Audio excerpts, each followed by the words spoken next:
So I'm at work right now currently, and I wanted to go ahead and show y'all something I read in Hebrews that was put in my spirit to make this video, right? So the reason I want to make this because this is cold, okay? This is really cold, and it really proves why we have to read the Bible for ourselves. We have to show ourselves approved. We have to get in these scriptures and show ourselves approved. We cannot allow every single man on earth to tell us this is right, this is wrong, this is right, this is wrong. Now, first of all, I want to go ahead and quote Hosea 4:6 that my people will be destroyed for a lack of knowledge. I heard also a long time ago by someone said that someone told them that black people basically will not want to read a book.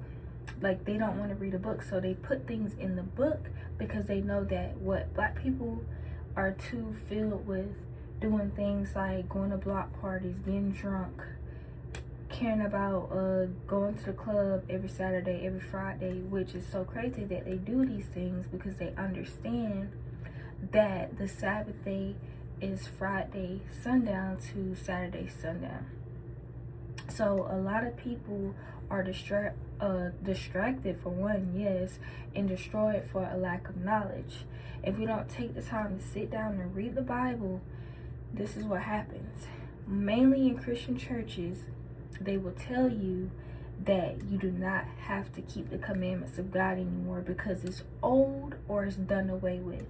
But right now, I'm going to prove to you that that is false by the Sabbath day. I'm particularly only using the Sabbath day for right now for this video just because this is something that I just read. But in general, the Bible proves over and over again, even in the New Testament, since we only keep the New Testament for my Christians, we only keep the New Testament. Why is there so many things quoted from the Old Testament and the prophets in the New Testament? If the Old Testament doesn't matter, Christ himself quoted things from the prophets in the law as well. So we have to get back to the way that the Most High originally called his chosen people to live. But if we keep listening to Mr. Pastor Man, Sunday Deception, matter of fact, then we're going to be what? Like it says in Hosea 4:6, we're going to be destroyed for a lack of knowledge. So before I go to Hebrews, the point verse that I wanted to give y'all really quick, I'm in Ezekiel right now, Ezekiel 20 verse 12, and it says, Moreover, I gave them my Sabbaths as a sign between me and them, so that they might know that I, the Lord, sanctify them. But the house of Israel rebelled against me in the wilderness, and they did not observe my statutes, but rejected my ordinances, by whose observance everyone shall live, and my Sabbaths they greatly profaned.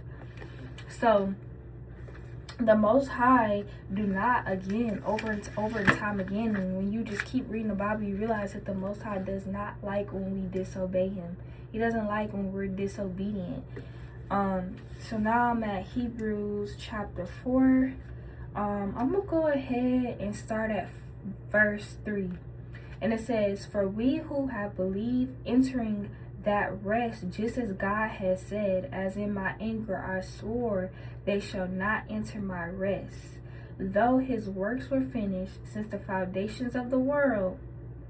For somewhere it speaks about the seventh day as follows, and God rested on the seventh day as his works. And again, in this place it says, they shall not enter my rest. Since therefore it remains open for some to enter, and those who formerly received the good news failed to enter because of disobedience. Again, he sets a certain day today, saying through David much later, the words were already quoted.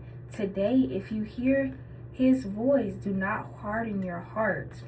So I want to go ahead and go back up to verse 5, and it says, and again in this place it says, they shall not enter my rest, since therefore it remains open for some to enter it, and those who formerly received the good news failed to enter because of disobedience.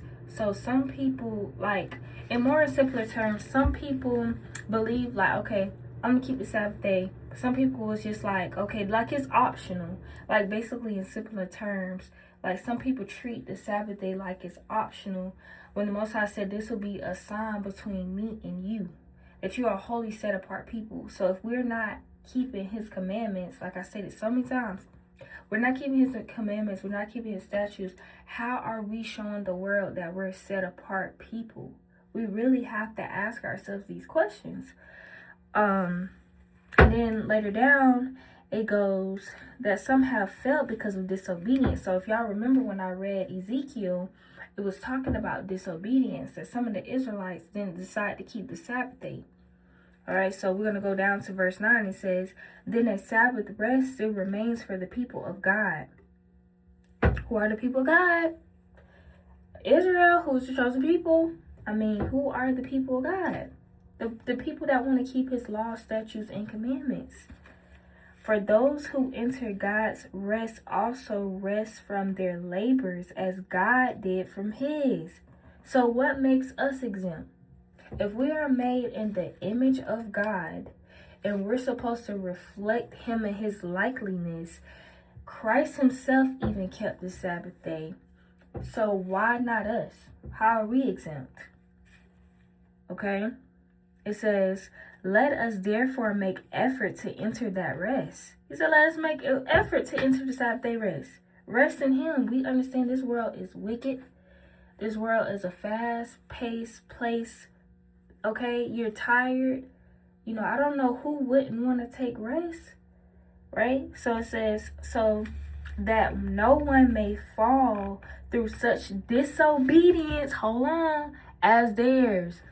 The Most High is basically calling us disobedient when we do not keep his Sabbath day. So, Samaria, is keeping the Sabbath day, like, do I need to keep it? Yes, you do. Because that is a sign between you and the Father. Okay? Indeed, the word of God is living and active and sharper than a two-edged sword. Okay, that's going to something else. But the point that I wanted to get is we are called disobedient when we do not keep the Sabbath day. Now, let's get down to the nitty-gritty.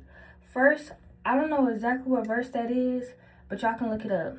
I'm not speaking verbatim, like each word for each word, but it says, am I now your enemy just because I tell you the truth?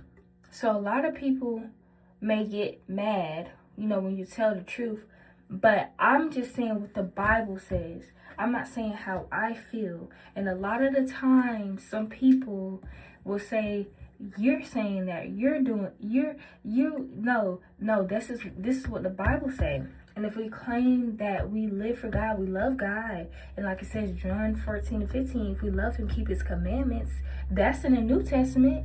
And I just read Hebrews, that was in the New Testament. So if we just disregard the Old Testament, why are so many things from the Old Testament spoken about in the New Testament? We have to ask ourselves this. Okay, you cannot just do what you want to do out of some parts out of the Bible, and you do some things you want to do out of the Bible. That's just being double-minded. Okay, so with that, I just want to say shalom. Hopefully you guys learned something from that. So is keeping the Sabbath day important? Yes, it is. If you don't know what the Sabbath day is, I did make 2-part videos of what is the Sabbath and how you keep it. Like I have a question to you, like basically in sincerity. I'm not saying this to condemn anybody, because I was once a person that did not keep the Sabbath day, so I am not exempt from that judgment. But what I want to say to you, is it really that hard? My question, is it really that hard to keep the Sabbath day? Like, okay, think about it this way. You go into work. Everybody do this. I don't care. Nobody ain't just not doing this. You already have the thought in your mind, already an hour, I'm ready to go home. So your body wants to rest. You don't want to be in that facility.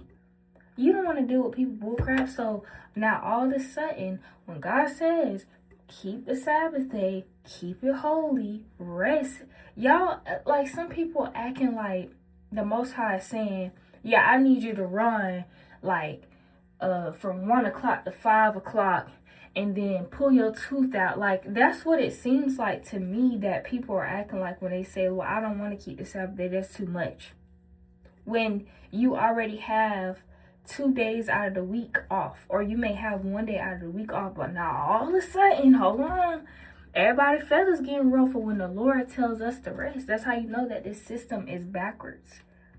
Because we'll listen to our manager, oh no, go home. I done had times where, you know, it was short. It was like when I was a preschool teacher, and I had only a couple of students, and then the next teacher had to come in, and they want to come in, or whatever the case may be, and they were like, you know, you can go home. You know, like, it's everybody's going home, or like it'll be a holiday. First of all, like, usually when it's a holiday or something like that, it won't be enough kids for you to even be there anyways, and they'll end up going home early, so you'll be able to go home early. So when she told me to go home, baby, I got in my vehicle and I left and I went home. Because what? But now when the Most High tells us to go rest and go home and you know, relax, it's a problem. That's backwards. So I want you to reflect on that.